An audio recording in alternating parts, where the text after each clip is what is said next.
Hello, everybody. It's Dr. Carmen Bryant, your host of Overcoming Narcissist Abuse. Thank you guys so much for tuning in. And first and foremost, I would like to apologize for Sunday's video. I have never had that many internet issues, and I was on my computer, but I've never had, because I usually record from my office, and I was in another room, and I've never had that many issues. I'm going to move back into the office, or maybe go downstairs where I'm closer to the box.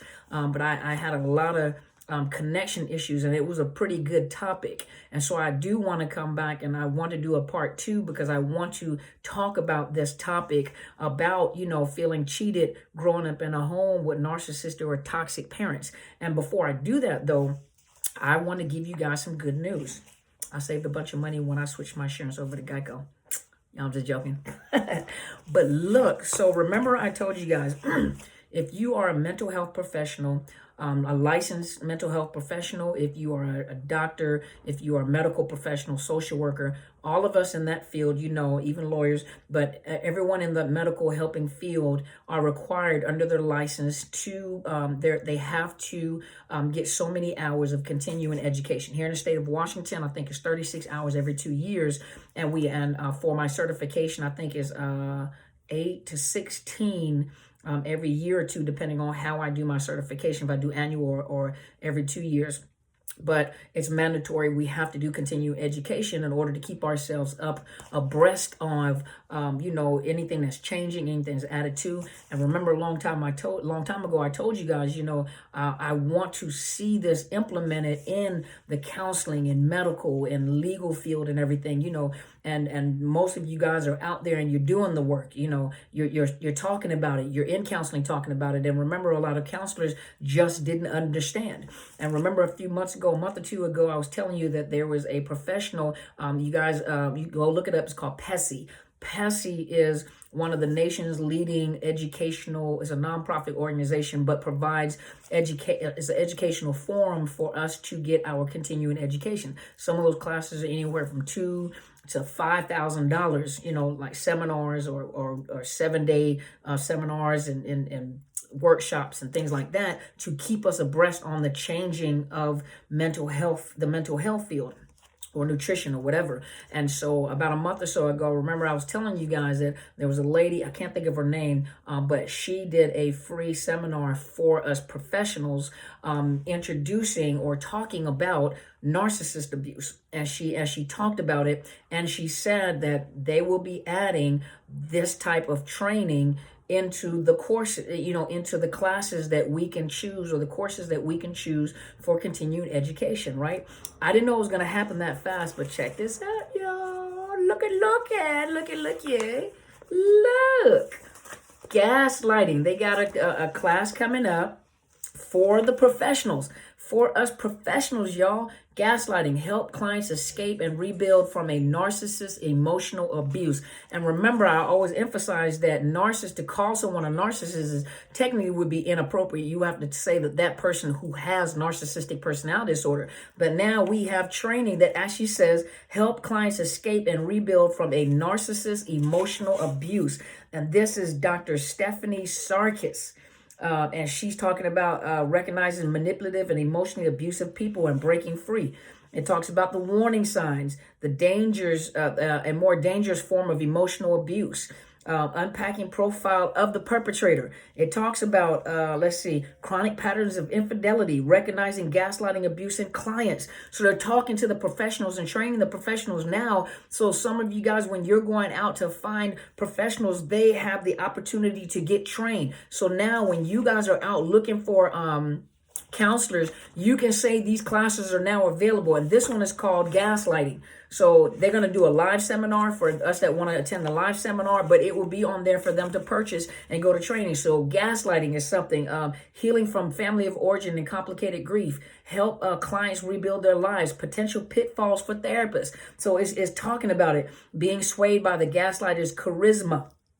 Don't we talk about it all the time? Triangulation of the therapist. Don't we talk about it all the time? Pushing own agenda of clients' independence, vicarious traumatization and burnout, risk and limitations. So now you guys know that this is offered. So if you are with therapists and they don't know, gaslighting is one of them. Gaslighting is in there. The other one, y'all, Narcissist abuse for therapists. Look at there, look at there. Empower clients to break free and recover from gaslighting, emotional manipulation, and coercion. And this is, who is this? This is featuring Amy Marlowe McCoy. And she's the author of Amazon's best-selling book, The Gaslighting Recovery Workbook, Healing from Emotional Abuse. And this right here, let's see. She's talking about the clinician's guide to narcissism, narcissistic personality disorder, and the spectrum of narcissistic traits. Let's see what it talks about. The traits with narcissistic traits without meeting criteria for NPD, psychoeducation for survivors about NPD, narcissistic behaviors and its consequences, narcissist abuse, general emotional abuse, similarities and differences, narcissistic abuse in specific relationships, dynamics and impacts, potential missteps and traps to avoid. It even talks about the co-parenting versus the counter-parenting. That was one I did. Remember, friendships and frenemies, family of origins, the golden child, the black sheep, the scapegoat, the invisible child, lack of self-esteem, CPTSD, and the effects of narcissist abuse. We talk about it. Victims of narcissist abuse in therapy, breaking the cycle of abuse through increased autonomy, agency, and sense of self, and additional approaches and considerations. So y'all, now, if you have therapists, when you talk to them, they also, narcissist abuse for therapists, gaslighting. They got these classes, they're coming out. So listen, when I told you guys before, we got to get it out there. It's happening. So now more therapists, social workers, medical professionals. This is the more of the helping field. This is more for the, let's see who this is for. Because this is continuing education. They get credits for this. And this is for, let's look. Where's it at? Hold on, let me pull it up on the other one. Let's see, it usually tells you the professionals that it's catered to. This is for, okay, they don't have it written here. Counselors, social workers, marriage and family therapists, psychologists, physicians, so doctors, addiction counselors, and nurses. This is continuing education and credits. They get credits for this. They don't have to take these classes, but these are now available to them. So this is the stuff that we talk about. So you see how powerful talking, that when I say people are making videos, you got to make sure that they're legitimately talking about narcissist abuse and they're legitimate professionals. And then you have to be careful too, because sometimes the people that you're dealing with that are on YouTube and social media and even professionals are actually narcissists. A narcissist is not always. A narcissist will never tell you 100% of the truth. They're always going to mix up themselves in everything that they do. Everything that they do is going to be all about them. Always ask the question, what are they getting out of this? Followers, they're getting fans, they're getting numbers, but always remember, a narcissist will give you information, but they will not give you 100% true information. It's always going to mix with them. It's going to be mixed with themselves, and you got to have the ear to hear it. You've got to be trained up enough to get out of your emotions to hear when there's some misinformation. And a lot of times, especially if you're dealing with cerebral narcissists, those that are intellectuals and professionals, you may not catch it because you don't know what you're looking for. And so it sounds like good information and people gravitate toward it, but always remember that there's always something behind why they're giving you the information. You're not just getting information to help you conquer a narcissist. A narcissist is not going to teach you how to conquer them. They can give you a whole lot of information to tell you, give you good information. They're not going to give you all that information. Come on, y'all. You got to learn. You got to remember. You got to learn. Remember what you're learning. Remember who they are. They don't change. And they get worse with time. And what do they want? They want fuel. How do they get fuel? Okay, let's go back to the topic at hand. So on Saturday, I have to go back and look at the video because I posted it, and we were talking about, you feeling cheated in families that, you come out of a family, maybe it's not narcissistic, maybe it was toxic. Or you come out of a family where one parent was a narcissist or both parents were a narcissist. So, we'll take it from different perspective. Remember I said that, if you go look at the average alcoholic family, and this is where that theory came from, where the identification of the children, the golden child, the lost child, the scapegoat, that's where these children come from. That's where that concept comes from, was from the alcoholic families, because you have one family member that's identified as the patient. patient or the sick one or the dysfunctional one. And then everything else is like they're the sun and everything rotates around them. Everything rotates around them. And so you got one of them that is the main supply, which is usually the codependent, and they make sure that everything stays in perfect harmony and perfect homeostasis. Anything that gets off, that parent makes sure it gets back on track, meaning whether it's abusive or it's not abusive, and they know how to manipulate because they're being manipulated. So let's say you have a narcissistic mother, maybe a narcissistic father, maybe not, but let's just look at it from this point of view. And let's say, okay, you have the children at home. Now, you got this narcissistic mother, or if she's a stay-at-home mom or a stay-at-home dad, and they antagonize the children all day. Now, imagine what it was like, you as an adult being in a relationship with a narcissist and being stuck in the home, especially like during the pandemic, where you were at home with this person that's constantly antagonizing you, that's constantly triangulating, that's constantly gaslighting, that's constantly abusing you, or constantly, tormenting you. And you wonder why you have complex PTSD. So imagine a child, as young as a child is, and you have that parent antagonizing them, bothering them, harassing them to a point where they just can't take it anymore and they blow up. And so what that narcissistic parent does in order to get them back in control, get them back in compliance, because now the child is blown up, talk back and throwing stuff and whatever happened, the first thing they say is, wait till your father comes home. So now the child is threatened because let's say the father is the disciplinarian, or it could be the mother is the disciplinarian. And so the father may not ask questions at all. The mother tells him the situation. This child acted up. I need you to handle it. The father gets through eating or whatever they do, get the child, beat their butt like they do down south. Get a belt, beat their butt, or spank their behind, beat the brakes off them, do whatever. But what that narcissistic parent did, and just like with police situations, a domestic violence situation or domestic situation, by the time that person blows up and fights back, that narcissist plays innocent. Oh my gosh, I can't believe that they will act that way. But the part that people don't see is the antagonizing, the harassing, the constant talking, the constant, you're bothering me. Won't you leave me alone? You're coming in here, you're nagging. Stop it, quit it. You're being tormented. Children are being tormented. And then when the child hauls off and starts fighting back or says something, the first thing they'll do to get them back into compliance is tell the disciplinarian parent. And then that parent beats them back into, and I'll say beating, I don't mean the abusive part. Some people do not believe in corporal punishment. Some people do not believe in spanking. To each his own, however you did it. My daddy used to beat the brakes off of me. That's why I got some sense. I'm not saying nobody else ain't got no sense because you didn't get the beat, but Mr. Bryant used to whip my behind. And so I was able to do my military career. I didn't have problem with following orders. I didn't have problem with discipline like that, but to each his own. Everybody's parent is different, and that's some Southern parents. My daddy's a Southern boy, but now you have this narcissistic mother or father who plays that role and plays innocent. Now, the other parent doesn't ask any questions. The parent just disciplines the child. So what happens is they discipline them back into being abused, and that other parent just continues to abuse them. So basically what they're being taught is that abuse by my parent is okay, and I'm not allowed to say anything or speak out. I can't express myself and talk to my parent to tell them this is what they're doing to me all day. Help me. This is what they're doing. I don't know how to stop them. They won't leave me alone, and they keep doing this, and this. They come by and they do this. They come in my room, they take my stuff and throw my stuff in the trash or rip my stuff up. Things that may be, listen, I've got people who parents used to come in there or mothers used to come in their room, and let's say sometimes people have collection of things. Kids have collection of things. So they may have a collection of things or have a favorite book or something, and that takes up their time. So that time takes away from the time that they give to that other parent. So what that parent will do while they're away in school is go in and sabotage the room.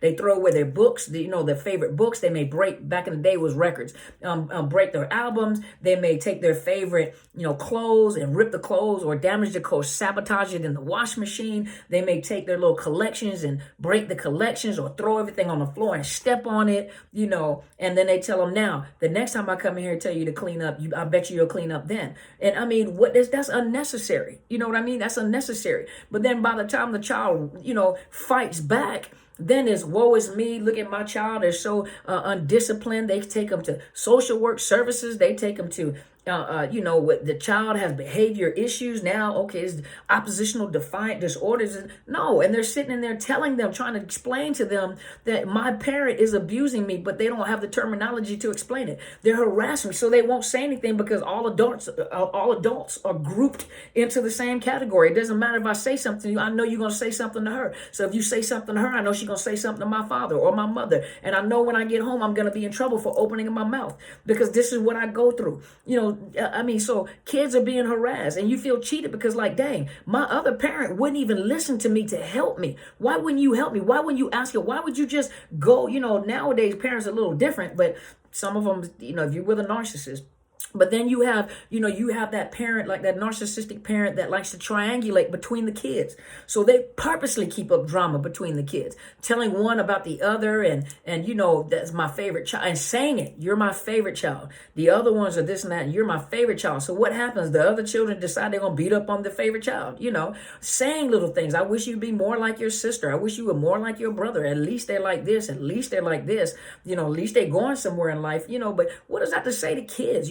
A parent to say to the children, let's think of something else. Some of you guys can come up with some good ideas because some of you guys actually went through it, but a lot of you guys grew up in a home where the parent, that one parent, and a lot of times it was the mothers, that one parent was dramatic. Females are kind of dramatic as it is. Men are dramatic, but females are a little over dramatic, so when it comes to that cluster B, that narcissist, they get it. They're in the emotions and the feelings and all that, the nurturing part, but they know how to, it's like they hype people up. They play you against everyone. They smear your name. They just start stuff where there is no stuff started. They may call one of your siblings and just talk about you and how awful you are. And you may have been the sibling that decided, I'm not going to keep playing this role. I'm not going to keep playing this with you, especially like the scapegoats. I'm not going to keep playing this game with you. And so I'm not going to talk to you. I'm not going to, every time I come around you, it's nothing but drama over there. And every time I come over there, it's nothing but arguments. I'm just going to enjoy myself, So what ends up happening is that narcissistic parent who they cut off now is smearing your name to the other brothers and sisters, aunties and uncles or your grandmother or whatever, and telling them, this is how disrespectful, so unappreciative. And all I said was this right here. And they had a temper tantrum. I told you they had an anger issue. I told you they had, this right here. And I can't believe it. And, always starting something. Always, they'll take everything that they do and switch it and put it on you. They're always starting something. That's why I don't even want him to come down here. I don't even want her to come down here because every time she come around, every time he come around, ain't nothing but mess and drama. And that's exactly what you just said.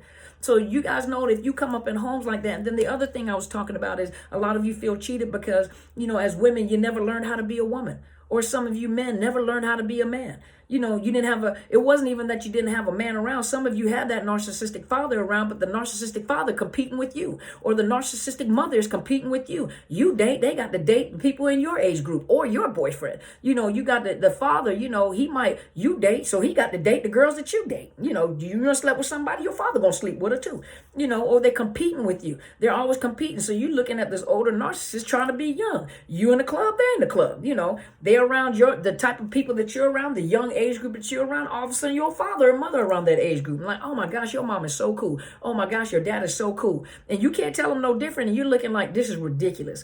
And they're competing with you. And then a lot of times they see themselves in you. They see where they could have gone and didn't go. And they're jealous and they're purposely sabotage. Like you're trying to apply for college. That's something that they didn't get a chance to do or too lazy to do. I'm not saying just didn't get a chance to do. Some of them were too lazy to do it. They wanted it and they wanted it now, but didn't want to pay the price for it. So they'll do things like rip up your acceptance letter or sabotage your application, or you need financial information. They'll sabotage that. They'll wait purposely and pass deadlines so that you can't get into school, sabotage you. Or you have a job, and you're progressing in that job. They come up there and sabotage your name at your job. You wearing skinny jeans and your 70-year-old mama wearing skinny jeans. You don't wear no bra because you don't need a bra. She ain't wearing no bra and she got tatas to her kneecaps. Come on, somebody. And some of you guys actually went through that. A lot of you ladies, have talked to me and said that My mother never even taught me how to put makeup on. Some of them didn't wear makeup and some of them actually did. But to teach you how to put makeup on is competition because you might look better than them. So I'm not going to teach you anything. Some of you never even really learned, I'm not saying all of you, but some people didn't even learn personal hygiene. They didn't know about, ladies, taking a pad and wrapping that pad up and throwing it away is wrapped up and put it in a plastic bag so that you can't smell it. They didn't teach you things like change your pad every 2 to 3 hours. This is a lot of things that I did when I was in the military. I was raising up soldiers, but I also was raising up other people's kids because of the fact that and now I know, I didn't know then, came from toxic homes. Teaching them how to do something simple as brush your hair, wash your face, iron your uniform, shine your boots, basic stuff that we learned in the military. Then I come in their room, I have to teach them how to clean their toilet, how to wash the floor, how to clean the tub, how to clean a mirror. That basic stuff like that, they didn't even know. They didn't know. They didn't even know how to wash clothes. Some of them didn't even know what it was like to have a bank account because the narcissistic parent had their money routed to them. So when they got paid in the military, the money was going to the parent. And I had to talk to a lot of these young people and teach, like, every morning when you get up and come out to physical training, I'm out there. You got to hear my mouth. You got to hear my mouth. You got to check in with me. You got to be accountable to me and everything. So you're getting paid every month, twice a month, and you don't get to enjoy your money. You can't even go buy. One young lady got her money divvied to her. So she would have to call and ask her mother. Now she in the military. She grows. She about 19. Had to call her mother to ask her for some money to buy some personal hygiene products. Ask her mother for some money so she can go to the store and buy her some snacks or something to put in her room. Think about that. And I had to teach her how to open up a bank account and transfer her money to her own bank account. And when that happened, she started dressing different. She started smelling different. She started looking different. Narcissistic mother. And it was a narcissistic stepmother.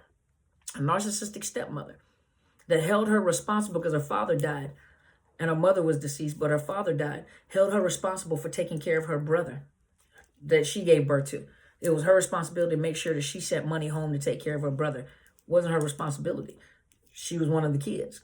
You see what I mean? So some of you guys went through that. Some of you have no idea about taking care of your face. And this is what I was talking about with someone. They were like, I really would love to know how to put on makeup. And a beautiful lady too. Beautiful lady. And a lot of us, we're seasoned, in our 50s and 60s, and we're seasoned, and you have these lines. Some people believe in the Botox, some people don't, and there is an alternative to Botox shots. I make products like that and that smooth out your forehead so that you have a young appearance and it has a tight appearance. Looks like you got Botox on your head. I make products like that. And so I was telling them, I said, you go talk to a dermatologist or a esthetician, not a dermatologist, but an esthetician.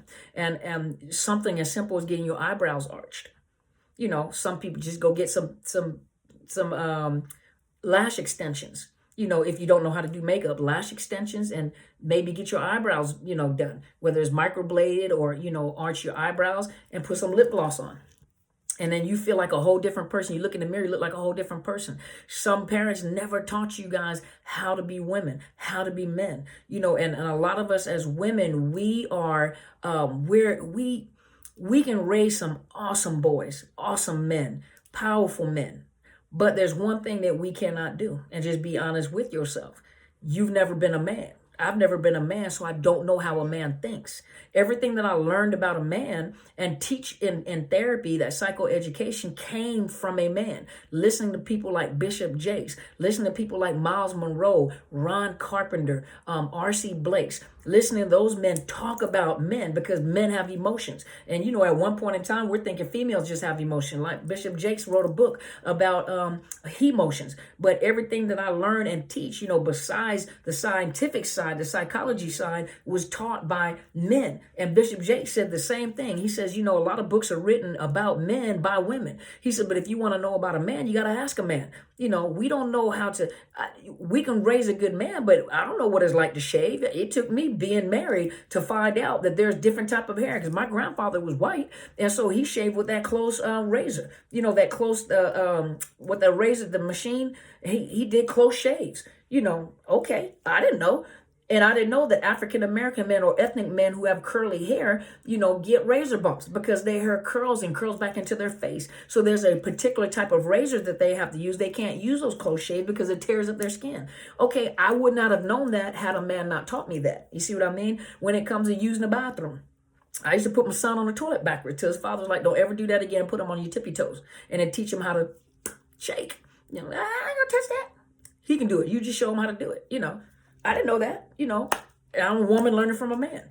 And so a lot of you guys never learned certain things. A lot of ladies didn't learn anything about dressing, getting the proper bras, especially when you're well endowed, proper bras, learning, certain type of underwear, especially if you are a voluptuous woman. You should not look like a pack of biscuits, everything oozing out on the sides. Shape that stuff up. Get you a body shaper. Shape that stuff up. You can't do anything about your body size. That's what you were blessed with. You're voluptuous. You are a voluptuous woman. You are shapely, but that doesn't mean you have to look like a pack of biscuits. That means you can shape your stuff up and you can still look good and be confident. And a lot of times, even in the households, you had mothers that fat shamed. And the reason why the children probably got fat was because they got eating disorders, because they have to deal with this harsh mother, narcissistic, toxic mother that just dogged them out. You have to stay skinny. The only way that you're beautiful, or their beauty was associated with appearances. Teaching that, you got to use what you got to get what you want. Betty Wright. I got it from the last video. From the last video, somebody let me know it was Betty Wright. But that is bad information. So it means you have been taught that you dress up in order to get what you're wanting in life. You dress up and you become seductive and you show, in order to get your needs met and get this. Okay, that's bad information, because of the fact that if you got to do that in order to get what you need, you're going to have to use that to keep what you got. And all of us age. Everything that's up here ain't up here no more. Some of that is in your lap. Your butt ain't up high no more. It's dragging in the sand. Like Sinbad said, your butt dragging in the sand, but you look good. So you have to adapt. But no one ever taught you how to be confident. Some people come from big girl families, and some people, some of the kids had eating disorders, and so they ended up gaining weight, and they were little fat kids when they were growing up, obese children, but they weren't taught to embrace themselves and be beautiful. They were dogged out by this narcissistic parent, and now they have the vicious cycle: anorexia, bulimia, overeating, binge eating, alcoholism, drug addiction, because they were never made to feel like they were worth anything. And so now you got these women, some of them are just now learning how to be women in their 50s and their 60s. They're just now learning to embrace the beauty of womanhood, to be beautiful, to be satisfied by yourself. Stop jumping from person to person. You're jumping from person to person trying to fulfill unmet needs. You're trying to fulfill you're looking for validation. You're looking for love in all the wrong places. You have to first learn to love yourself and appreciate yourself, because once you learn to love yourself and appreciate yourself and to value yourself, it's not that easy for people to get into your little circle. That's why I emphasize, a tribe, having a good tribe. Well, Dr. C, there's plenty of places you can go. You can go to the gym, you can go to church, different places, book reading clubs, you don't go searching for stuff. Sometimes it happens. It just kind of blends in. It happens. I have an awesome tribe, and there's a lot of women and men, and one thing that we have learned is family. Because most of us come from broken families. And so we learn families. We learn to embrace each other's differences. Not only our differences, but the fact that we're imperfect. We're imperfectly, perfectly fit together. And when we date each other, we go out on dates. We go out to eat, collecting data. Dating is collecting data. It's not a sexual experience. Dating, spending time together, going to eat, laughing. We love to laugh. Now, we're going to laugh. Laughing together, going to the movies sometimes, going out to eat, sometimes the church have events, but we get to spend time with each other. We learn, and we're learning how to socialize. We're learning how to have healthy relationships. And, and if you're learning how to have healthy relationships, because dating, most people jump and they jump into dating with the expectation of marriage. And you've already planned in your head what you got planned in your head. You've already seen, met the man and you guys went out on a couple of dates to the movies or something. In your mind, you done built the house. You done bought the car. You done had the kids. You done named the kids. You know what the kids going to look like. You know where you're going to live. That, and then you're disappointed because then you feel rejected or abandoned again because it didn't work out. And I had all these plans in my head and it didn't work out. It wasn't meant to work out because you don't know how to date. That's why tribe, friends, girlfriends. That's why that show, Remember Girlfriends, they enjoyed it. Now they did more than that, but just enjoying each other's company. That's how you're learning how to socialize for the first time. Things that you didn't learn as a kid. Mother didn't teach you how to be a lady. Close your legs when you're sitting there. You might be looking up your dress. Close your legs. If you're a big girl, you might not be able to cross your legs. Let me see if I can still cross my legs. Yeah, I can still cross my legs. But sometimes you can't cross your legs. Cross your ankles and cover up. You can still be a lady. Simple things like if you're not accustomed to fingernails or anything like that, go get a manicure and a pedicure. Do your toes. No one can see it. Do your toes. If you're in a job where you can't really have nails, do your toes and get your hands manicured. Let somebody massage. Get a nice massage. Go to the spa. And buy the package where, you get the massage, you get the manicure and the pedicure. You may not want colors, do manicure and pedicure. Go get a facial. Go to an esthetician. Let them take care of your face. Let them teach you cleansing products and facial products and rejuvenation products. If that's, if you don't have the talent in putting on, makeup at this particular time. If you want long hair and you look like alpha and you want long hair, go talk to someone that makes wigs or sells wigs or some friends. It's always good to have some friends that are in there to show you how to wear a wig or, wear a ponytail. Get your hair done maybe once a month. There's nothing wrong with catering to yourself because a lot of you come from households that you never learned how to do all that. You never learned how to do all that. And you never learned how to dress. So if you admire somebody and the way that they dress, ask them to teach you how to shop. Can you take me shopping and show me how to buy clothes for myself? And they'll teach you how to do a little makeover. Okay, with your body shape, this is what you need to do. You need to get a bra so your stuff don't hang down. You need to get something to kind of like smooth this out so everything's not bulging at the top of your pants, And these are the type of pants you want to wear because you got long legs or short legs, or these are the type of tops that you can wear to make it look like this. Or, and we do it at our church all the time. And when I say church, I don't mean the building. I mean the friendships that we have put together. We got people that are retired models, that are runway seamstresses, that teaches you how to dress and wear a bra and get sized and wear Spanx or wear body shapers and for your size and be confident about yourself. So some of you guys have never had that. And some of that is for you guys, you feel cheated. Some men have never thrown a baseball, have never thrown a football with a man, never had a conversation about man emotions. What can we say to a man when it comes to how he feels about a woman? Because it's not how he feels the same way that a woman feels about a man. That the way that we think about men is not the same way men think about us, or the questions that they have on their mind or what they're looking for when they're looking for someone, so they never really had a good conversation with a man to make, a good man hug, to feel connected, because us, oh, baby, they just need a good man hug to make them feel, make them, it's going to be all right, bruh. It's going to be okay. So I'm sorry that the whole video it was all right. Sunday was all right, but it was just really spotty. And so I hate that it had happened, but I just wanted to come and finish that conversation. So this will be part 2. This will be part 2, deuce. But to add on to the last video. So I really appreciate your patience with me. Now, this video is 33 minutes long. So by the time I get it, it's probably about 34, 35 minutes long. So hopefully it'll make it up to you guys. Thank you so much for tuning in. Make sure you subscribe. Dr. Carmen Bryant, Overcoming Narcissist Abuse. I'm going to do another video hopefully this week because I want to make up for this on Sunday. But I might do another video this week. So you guys stay tuned, okay? And then, of course, I'm live on Sundays at 8 p.m. Pacific Standard Time, which is 11 Eastern Time. And you can find me on Facebook, YouTube, Instagram, Clubhouse, Twitter.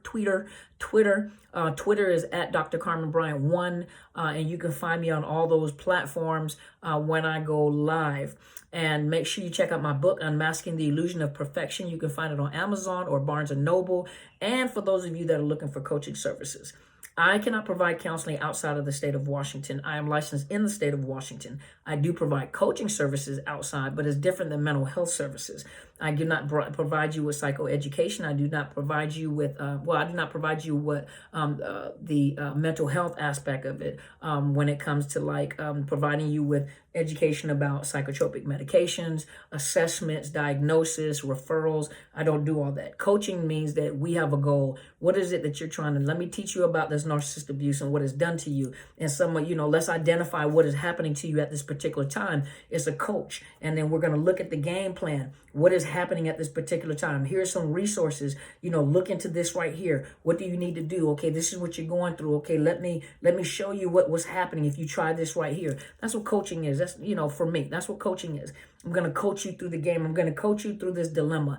And so hopefully if you want coaching, email me, drcarmenbryant@outlook.com.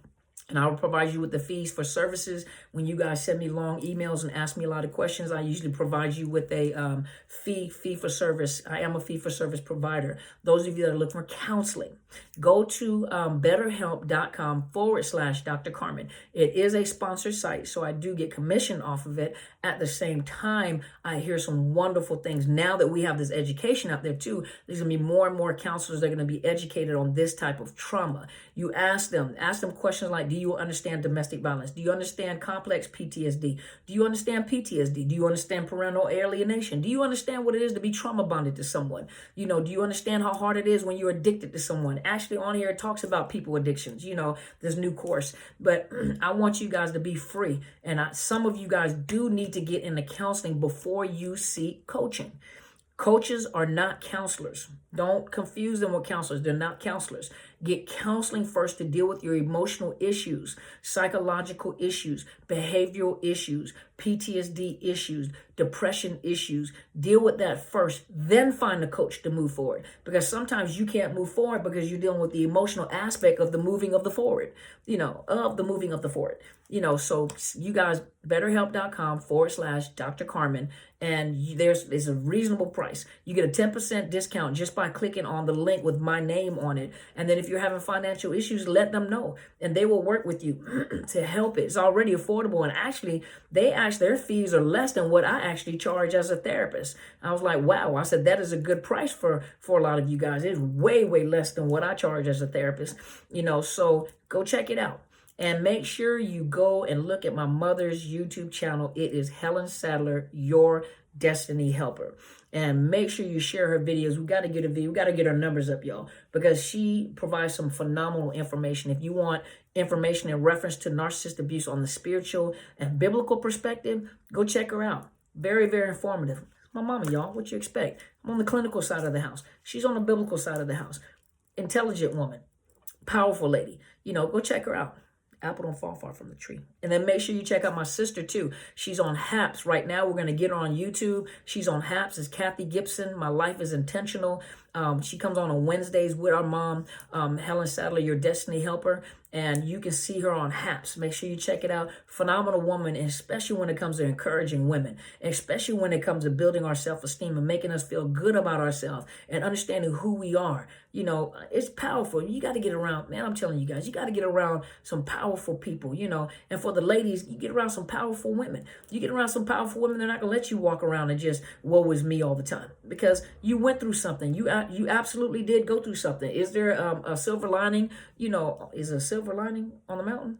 A silver lining in the clouds? Whatever it is, or a light at the end of the tunnel? Yeah, there is, because a lot of us went through it. I went through some traumatic stuff, and it took all this time to get to this point right here. So it's possible, and you will make it. You are going to make it, and you are going to be great. Absolutely. Each one of us play a role. Think about it. It took all this to get this out there. It took all this to get this out there. And it finally came to their attention where they're like, hey, we need to start putting some information out there. Look at here. That's what I'm talking about. Well, I'm getting ready to go because it's 38 minutes and 39 seconds and counting. So it's a long video. But I appreciate you guys. I love you guys. And you guys go be great.